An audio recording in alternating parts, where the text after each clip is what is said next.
guys, what's up? It's me, Thomas. Tonight we're back here with a kill count, and tonight, well, we got a new one with Deep Rising from 1998. So yeah, basically underwater creature feature. You'll see what I mean in a minute. So I'll be real, never heard of this one. So for the first time ever, let's check it out. Be sure to like, subscribe for more. Hope you enjoy it. Let's check it out.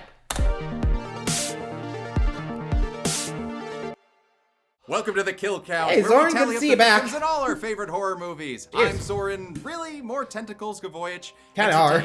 We're looking at Deep Rising, the movie that dares to ask, what if Speed 2 had a tentacle monster? Deep Rising is a dumb, fun, 50s-style B-monster movie, and it was released in 1998 among a surge of similar films like Anaconda, Lake Placid, and The Relic. The movie's dumb, but I absolutely love it. Unfortunately, the 90s film-going audience did not. Not so much. The movie only made $11.5 million against a budget of $45 million, making it a bigger bomb than any of its on-screen explosions. Part of its failure was due to timing. The need for extensive behind-the-scenes effects work delayed the release for over a year, causing it to open just 3 weeks after Titanic. And the last thing the world wanted to see was yet another cruise ship disaster. And critics weren't kind to it either, saying it borrowed too heavily from other films like Aliens, Predator, and Jurassic Park. It even made it onto Siskel and Ebert's Worst of 1998 list. Deep Rising was written and directed by Stephen Sommers, who would find much greater success the following year with The Mummy. This high seas adventure, originally titled Tentacle, features a lot of recognizable actors. You got Treat Williams from The Phantom, X-Men's Famke Janssen, and Kevin J. O'Connor, who Sommers would cast again as Benny in The Mummy.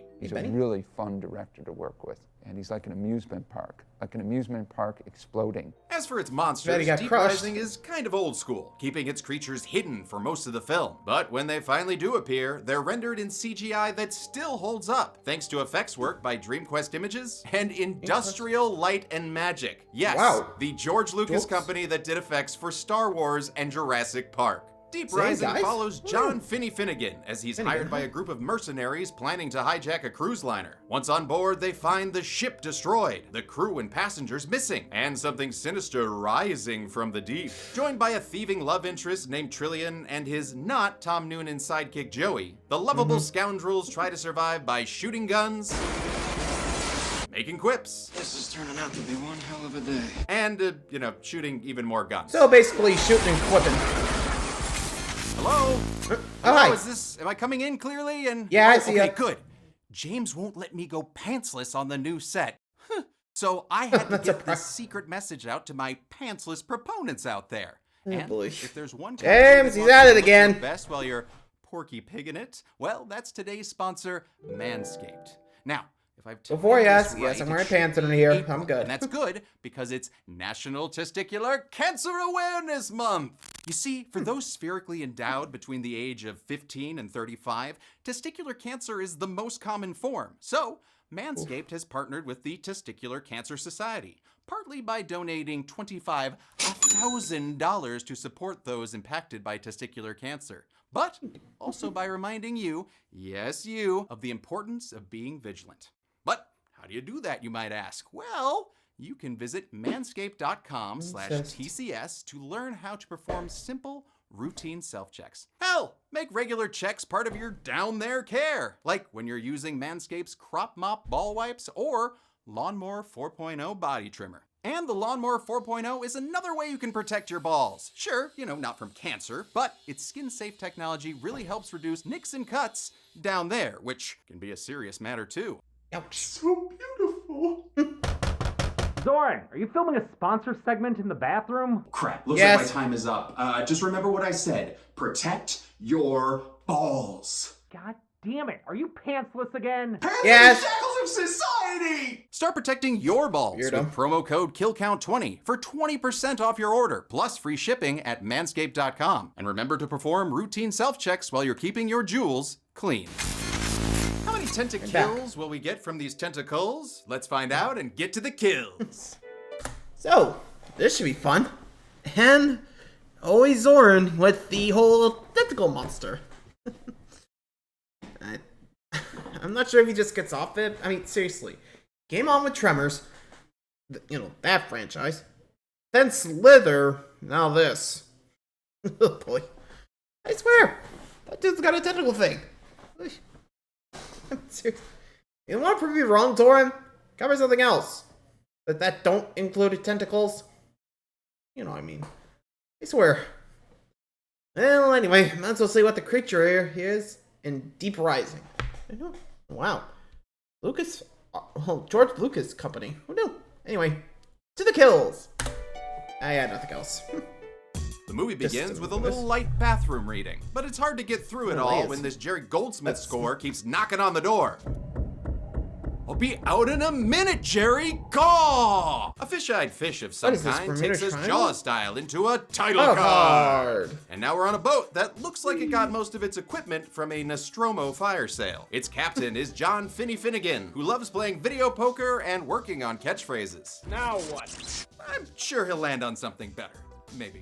Finney's played by the criminally underrated Treat Williams, who I affectionately refer to as T-Bill.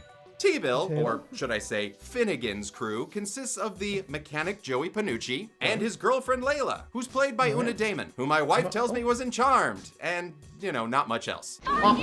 They've been hired by a man named Hanover, played by seasoned Cherokee Nation actor Wes Studi. This sphinx of a man leads a group of mystery mercenaries that include Mulligan, Mamuli, Mason, T-Ray, Vivo, and Billy. Yep. Billy. Just Billy. That's it? Most of these mercs are certified kill count veterans, too. There's Trevor Goddard, who played Kano in the horror-adjacent Mortal Kombat. Clifton Powell, who is Jaybird getting dead-dunked in bones. Jason Fleming, the Santa fraud who fucked with Chucky's mind. Cliff Curtis, who was best bro Billy Freeman in Dr. Sleep. And Jaimin Hansu, who was Man on Island in A Quiet Place 2. Who? Exactly. They compare the sizes of their weapons, with Joey proving his is the biggest. That is until he opens a case to see what they're really packing. And whoo boy, are they overcompensating. Vivo discovers Joey peeping at their manly missiles, which leads to a Benny beatdown. And despite a bunch of padding, this was more real than actor Kevin J. O'Connor would have liked. One of the younger actors was a little overexcited and was kicking me. I had wells. Everything was black and blue. Finnegan fires some critter. Yeah, honestly, I've been like, okay, whoever did that, not cool. At least if I took the beating, it still felt well. So I was like, whoever did that, not cool. Just, come on, guys. Yeesh. Also, how much would I bet that thing is a nuclear bomb? I mean, you always expect that with terrorists. I mean, yeesh, but fair. Anyway. Quills against the wall, stopping the fight with a few testosterone groans and grumbles from the mercs. The mercenaries have hired Finnegan and co. to take them to an undisclosed location in the South China Sea. Middle of nowhere squared. Turns out that's the perfect location for a fucking epic boat party! Boat party!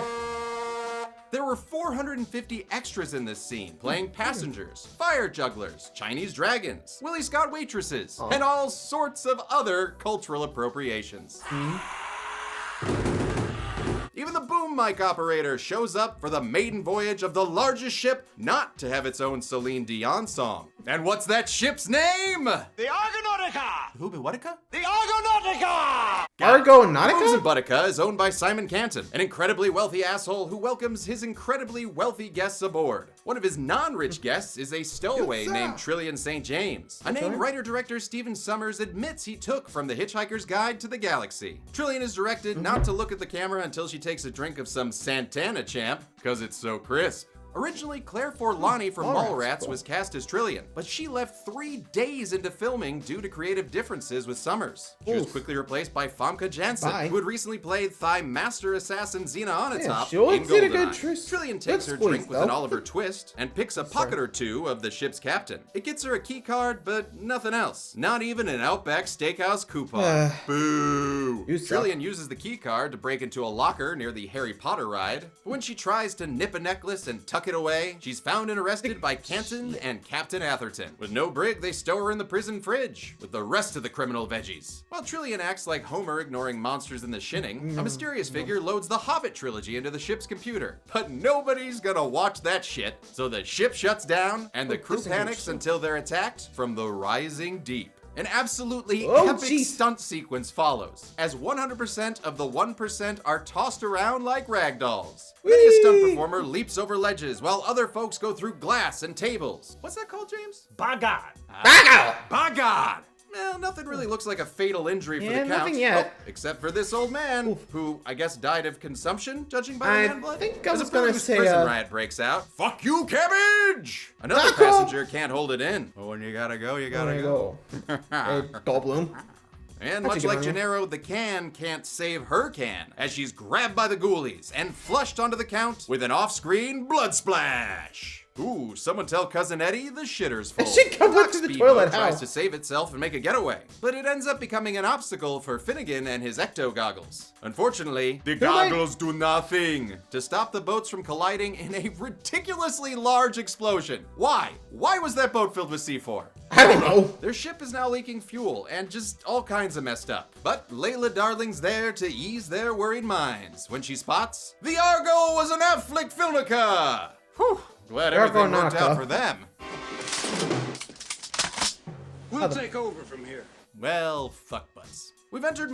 Yeah, that's a... Well, goddammit. I knew we shouldn't deal with terrorists. Well, as I told you. Honestly, once they left, I've been like... Boss, this better be the last fucking time we work with terrorists. You got this? We can't be getting rolled up like this. Not cool, man. Also, that second lady just yoink. Did she just get sucked through the toilet? Ouch. Anyway, they made it aboard, though now the hunt begins. For them. On them. Or, you know what I mean. mercenary mode, but with no hunk around, Hanover takes Finnegan and Joey with most of his men to investigate the cruise ship, leaving Layla on the boat with Billy. Just Billy.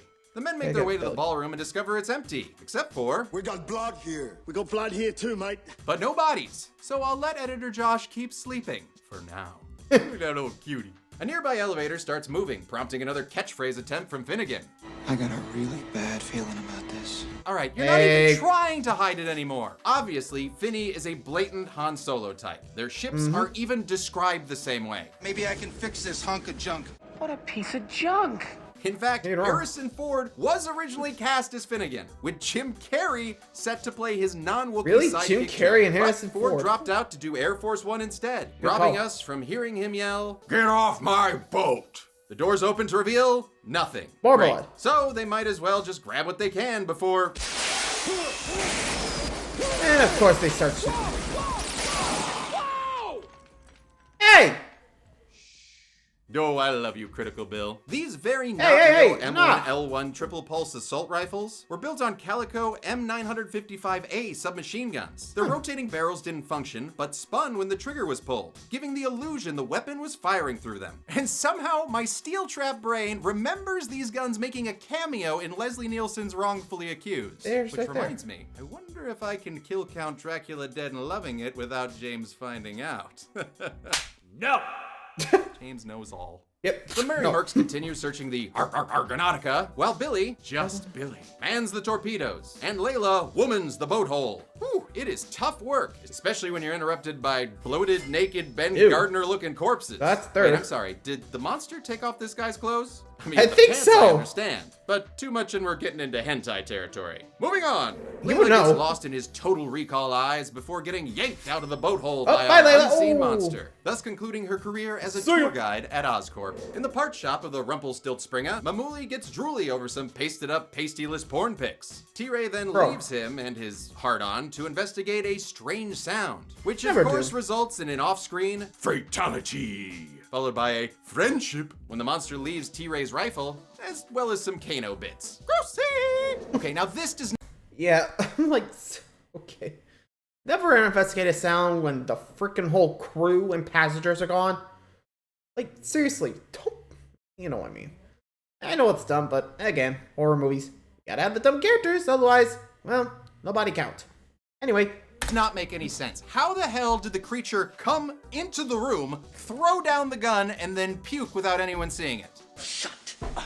Okay, but it doesn't... You shut up. Shut the fuck up! Okay, God, sorry. I just expected a little more compassion from the leader of the Metcaina clan, but, you know, maybe the leader of the Omatakaya clan will be a little nicer. You idiot! Nope, you're all all dicks. Trillian Yeah, everyone's escapes a and dick. makes her way to the safest place on the boat. The budget expendables then show up to nab her keycard and steal some. Money, money, money, money. Holy fucking Never shit. mind, Vivo! Vivo fails Money, to money, live up to money, the money. game thanks Ow. to a full scream ahead attack from Simon Canton. Damn, I liked Simon. him. What a Drago. The bloodshed continues. Yeah, like it was like Random doing passengers like are a gunned Krusty down senselessly. Krab impression, And like Hanover money, radiates money, back money, to money, the money. room. Ah, The formerly walking dad is now being dragged around by a mini megalodon, slamming into Whee! pipes Ow. and releasing anime Oh, levels what a of blood. high-pressure blood. The Fire Lord Ozai is finally extinguished when the monster pulls him off screen and blows Escobar's blood all over. Joey grabs the generic plot parts needed to fix their boat, and they make their escape Joey, with a time to very run. thing-like floor displacement. I was gonna That say makes Tremors sense there. because the second unit director of Deep Rising was Dean freaking Cundy, the cinematographer who shot The Thing as well as Halloween. Jurassic Park, and Back to the Goddamn Future. I'm just going to borrow, not stealing. I'm just going to borrow that idea. This Chang's market Damn, chase Dean. was done with a specifically timed hydraulic pump and was scary fun for Kevin J. O'Connor. Every time my gym shoe would have gotten off that one slap, they pressed a button and it would fly up. So it really made you move. Trillian makes it to a non-gremlin infested elevator and tells Joey to shoot. He doesn't listen, nor does the remaining cast. But it's probably because they're all on edge since it's been, 45 minutes and we haven't seen the creature yet. Seriously, can we get a hint of what they are? You, Captain, you got anything? I don't know. How do I know? Never seen anything like it before. Great. Well, thanks for nothing, man who once haunted a painting to warn Sam and Dean about a malevolent ghost. The elevator is then attacked before giving us a brief Muzak moment for the trailer. What the hell is that? Girl from Ipanema? And then there was a girl from Ipanema line, which I believe is Treat came up with that. The comedy ends when the Teenage Tower of Terror operator does his job and sends them plummeting down. Whoa. And then some fucking how, no one dies, even though the force was enough to blow the door off. I mean, maybe they all just jumped at the last minute? Oops. No, you gotta lay flat. They end up in a corridor filled with KY-covered bastard skellies. Ugh. What's the word, boss man? I don't know. I guess there are guts there.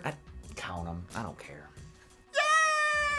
Yay! I'll add 10 passengers to the count right now, based on the number of skulls I see in all these various shots. Also, I just love how this one is meaty. mid-horror crawl. Like, All this counted carnage also includes a hidden Mickey that Wait, special really? effects makeup artist Stephen Dupuis put in there to entertain the execs at Disney. I'm not quite sure Really? what they thought of it, but I thought it was pretty funny. A Terminator to them. Skull Crush sets off another unseen creature attack that has it bend the metal walls in a what? very cool sequence that took 13 days to film. What's They escape attacking into the this fusing thing, the kitchen, Kraken? where Finnegan deduces that Canton is the ship's unseen saboteur. But why would he do this to his own ship? The insurance. That's what the torpedoes are for. Yep, turns out this subpar Nautica wasn't exactly a carnival triumph. The cost to operate it was more than they could make back from ticket sales. Ah, that's basically a metaphor for the movie itself. The boys get fighty, these two get flirty, and Joey gets goopy thanks to our big reveal of the CGI tentacle monster. The tentacle creatures were designed by Rob Bottin, the makeup artist famous for The Thing, RoboCop, and those literal fucking lizards Fear and in Loathing Fear and and- Loathing that I see all the Motherfucker. time in my dreams. I mean nightmares. I don't dream about sex lizards. Visual effects were handled by DreamQuest Images, Blur Studio, and Banned from the Ranch. ILM was brought in later when Ranch, that's the DreamQuest one. was having issues. It was kind of a 911 call. All the shots with the creatures were meticulously planned out, sometimes with action figures, sometimes with storyboards, and sometimes with escapees from a Play-Doh fun factory. Our ever would-be hero doesn't give a damn about all their hard work and just shoots it, causing the release of its fresh catch of the day, a still mostly alive Billy Just Billy. Oh, he must have been snagged when looking for Layla earlier on their boat. To achieve this gnarly effect, molds were made of actor Clint Curtis's body, not to be mistaken with Cliff Curtis, the horny mercenary. The molds were filled with gelatin to create these gooey skin applications. Then that was all covered with even more goo. And on the last the case, amount of effort someone here. shouted, Pour the whole bucket onto him. I don't think that's what Rob wanted, but it was too late. We did it, and I think that was the last take. The result is Billy, just Billy's last take, as he collapses and dies from this immaculate digestion. A CGI bloodbath follows with a couple of practical shots thrown in for good measure. In fact, this one here was literally just a corrugated tube dragged across the ceiling. And that tube even returns later as a jump scare. The creature sets its snot sight on Finnegan, finally opening its very Tremors 5 through 7 grabber mouth. Okay, seriously, this thing looks like a predator fuck-to-face hugger, which, thanks to the internet, probably exists somewhere online, please do not send me any of those pictures. I'm sorry, are you flashing my Twitter handle on screen right now? Bree, yes. Stop it! Miss Burke then goes to work saving Finny from this massive mesozoan. Finnegan and Trillian run off to find the captain getting yanked through a walkway vagina. Hold on. They try to help, but it's no use as the captain goes crunch and is engulfed by the Tentacle. The captain's death wasn't originally so simple in CGI. Rob Bottin's team built a full-size animatronic puppet of actor Derek O'Connor that could be completely crushed by a practical tentacle. The eyes would bleed, a piece of brain pops out, his ears would bleed, his mouth would bleed. It was a very messy effect. Unfortunately, the effect worked too well for the executives watching the dailies, who said, "Yeah, that's really cool. We can never show this." In fact, the studio even tried desperately to edit Deep Rising to a PG-13 rating, but couldn't. The closest they got was a made-for-TV version that's 30 minutes shorter and makes director Steven Sommers cry, when instead you should be crying about Van Helsing. No good movie. More shooting begets a theory by Canton, who says these creatures are part of the Atoya family. I think it's pronounced the Anoa'i family. Get out of here with your wrestling jokes I don't understand. And actually, I wasn't familiar with the Atoya family of creatures, but holy shit, these things are freaky. Oh, looks like a Rick and Morty Plumbus. Gross. Yeah, it kind of does Canton look like then Plumbus. reveals that they don't actually eat you. They drink you alive, sucking all the fluids out of a body before excreting the skeletal remains. What? Fuck. Okay, well, with that disgusting bio lesson complete, they make their way back to Finnegan's boat to repair it with the generic plot parts. Please. Hey, I'm Crazy Benny with Crazy Benny's Discount Plot Parts. Is your movie stuck? Are your characters in need of motivation to go into a dangerous situation that any sane person would avoid? Then I've got your solution. Just have them search for some generic plot parts. I've got gadgets and gizmos aplenty. Who's its, what's its, and more. You want thingamabobs? Well, we're out of stock till January. I forgot to order more. Come on down to Crazy Benny's Discount Plot Parts today, where our innovations become your characters' motivations. Located at the corner of MacGuffin and 3rd. They're stopped by a flooded passageway, so Finnegan and some others scout ahead to see if it's safe. It is. Cool. But that can't be said back on the other side where the Tentacruels are on the move. Swim away! Swim away! A very alien resurrection-like underwater chase commences. And when Mason's unable to jar himself free from the creature, he uses his pinky to arm a space grenade, which blows up himself and the creature. Finnegan wants to keep heading to his boat, but Mulligan wants to hole up here. What about you, Hanover? Oh, your hair's on fire. Cool. Well, don't let that distract you from the tentacle that Mulligan refuses to look at. Just turn around, man. He even fires the gun blindly until it retreats. And a nice stove fire keeps it at bay. So what does the eldest son of the Lord of Stormhold do? He fucking turns off the stove, which of course gets him eaten by a tentacle that comes out of nowhere. Sorry, Summers, no taking a mulligan on that death. We get more random hallway walking as the tentacle blocks everyone's path, sending them towards the bow of the ship. Canton takes a little breather and proves to be a little Nick Naughty as he splits off from the group. Hey dude, why leave? Things can't be that bad at the... my God! What the hell is this? This is a job for editor Josh. Time to count the kills. It's got a bandana on. Let's do this. 1, 2, 3, 4, 5, 6, 7, 8, 9. Turns out the bow has become the bowels, and for some damned reason, the corpses there are all screaming. But hey, it's just for dramatic effect. These passengers are very, very dead. And overacting like hell. Come on, Denise. Now let's see how many bodies Josh was able to count. No! Deep Rising killed Josh! He did. Okay, well, first off, don't count Josh. But we did see all those passengers earlier, so I guess they should be counted. I don't know, you said something about a definitive number of extras? Yes, there were 450. Okay. All right, use 450 then. Okay, but what about the crew that we saw like earlier? Just use 450. Okay, but then what if we count? Just use 450, Zoran. 450. Okay. Yeesh. You heard the man. With 450 extras minus the 16 passengers we already counted, I'm adding 434 passengers, crew, whatever to the count. It's no old parked town, but nothing ever will be. The tentacles then prove to be Zentacles by washing away all the hard work of the FX department and chasing our survivors back to the endless ship hallways. They catch up with Canton, who weasels away again. leaving them high and not so well, dry. wet. All this water you're seeing meant these sets had to be built in a water tank. The professional LA water tank was going to cost $200,000. So to save money, they built their own in Vancouver. Unfortunately, it ended up rupturing and flooding several blocks, causing over $500,000 in damages. Oh, sucks to be Summers. Joey and Hanover. Yeah, probably should have just bite the bullet and bought the tank. You idiot! Well, you didn't tell me to do that. And in order to get realistic water effects for the creature during this chase, ILM filmed water elements on a black background. Then CG supervisor Scott Frankel developed a technique for blending the CGI and live action elements in a realistic manner. He called it the Bubble Funk program. That name also led to some fun conversations around the ILM offices. Anybody that walked into the room that wasn't on the crew would go, "What are they talking about? Bubble Funk and the Big Kaboom? What is that?" That's funny. That's what my parents used to say they were doing when, I'd hear weird noises coming from their bedroom. Oh, my parents fucked. They're able to make one calamari go kablooey, but another isn't far behind. Hanover says the only way to slow them down is to feed them. What are we gonna feed them? Yo! Well, I hope they like Italian, but before we can find out, Joey hobbles his way to a dumbwaiter to deliver this meal to another floor. And on that floor, Joey finds a gun, as well as Hanover. Dude, are you okay, or are you... Oh, damn! Yeah, they're drinking you alive! Ooh, okay, that looks painful, but not as painful as actually filming this scene. My back had to bend about almost a 45-degree angle. Ooh, how do you deal with that for multiple takes? It was just a matter of acting. Acting? Brilliant! Joey doesn't want to see Saget get slurped, so he skedaddles. But not before proving he's the real mercenary, giving Hanover a gun to end his pain, which Hanover makes him immediately regret. Fuck you.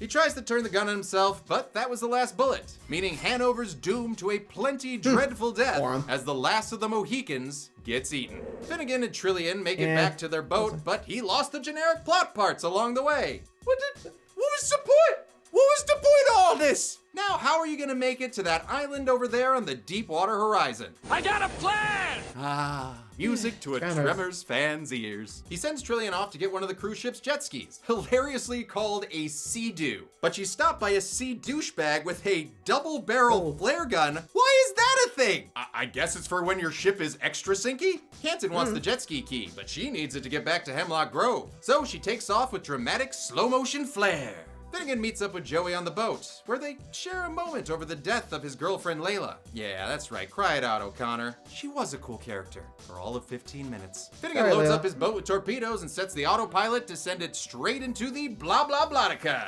They then see flares, so Finnegan tells Joey to stay with the boat while he finds out where his would-be love interest was taken. He finds Trillian in the ballroom and fires all his bullets at Canton. He misses, allowing Canton to rat scamper away again.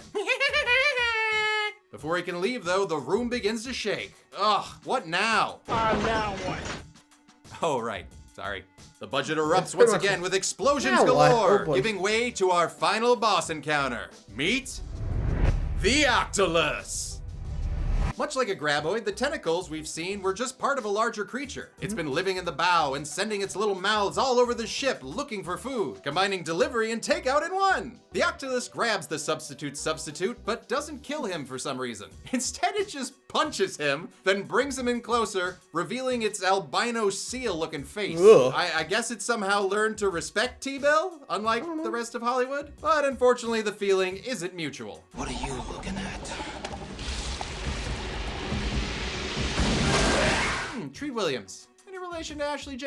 Finnegan and Trillian escape the tentacle love-in, and back on the boat, a broken window and a gooey beret lead Finnegan to believe Joey is dead. Oh man, guess you'll have to see him for boat drinks in heaven. He then finds Trillian and they hop on a sea-dooby-dooby-doo in order to blow this pop stand. But after they build up some speed, they find their exit Coctopus block. Can't even stop it with a road handy. So they find an alternate route in a chase sequence that took some inventive techniques to actually film. Originally, Summers wanted to use Steadicams to follow the actors through the water, but cinematographer Howard Atherton said there was no way that was gonna work. The whole thing's top heavy. You got all the weight up top. Your feet are being dragged back all the time by the force of the water. No way you can do it. His solution was to install a dolly track along the piping in the ceiling, and then hang the camera upside down to follow the actors. When it came down to getting the water displacement for the CGI tentacles, they dragged a metal plate behind the Sea-Doo, which itself was being dragged by a computerized pulley system. While they're busy chasing on the Argonautica, oh, I said it right! There you go. Hampton does a Tanya McQuad impression onto Finney's boat. He breaks his leg in the process, and the Boston Public Vice Principal finds that none of the controls work, so all he can do is squirm and squeal. As the boat collides with the pirate noise erotica. Damn it. Thought I had it. The resulting explosion finally puts a cork in this master of deceit. And oh boy, what an explosion it is! Again, what were these boats filled with? Fucking napalm? Whatever, it's still a thrilling escape and a perfect shot for the movie's poster. This epic explosion was actually done with a miniature ship that blowed up real good. Finnegan and Trillian stutter away towards the island, and once there, all seems well on Finnegan's Isle. That is until Trillian sees something in the water. It's Joey! He's not dead after all. Now, he did die in the original cut of the movie, but test audiences loved his character so much they reshot the ending. In fact, FX House Banned from the Ranch even digitally added a surfboard to the explosion to explain how he got his bodacious mode of transport. I think it's a minor thing, but it's really important to help tell the story. Red herring. Our triangle of survivors don't give in to their sadness when it comes to their new accommodations. This looks like a nice enough place. And they quickly learned there'd be monsters on this island, and not the smoke kind. This epic cliffhanger was shot on the cliffs of Malibu, with enhancement by ILM, who used a matte painting, and for the first time ever, computer-assisted motion tracking. Now, a common assumption is that this is Skull Island, and that Summers was developing a reboot of King Kong as his next film. But an interview with cinematographer Howard Atherton cited a different film. Because Stephen always spoke about his next film, Journey to the Center of the Earth. That movie never materialized, at least not with Summers attached. Though there is one with his pal, Brendan Fraser. Did our short-term investment in T-Bill net us a ton of interesting kills? Let's find out and get to the... Burrs. Now what? Now what? Oh, it's got me! Yikes! Oh god, it's got me!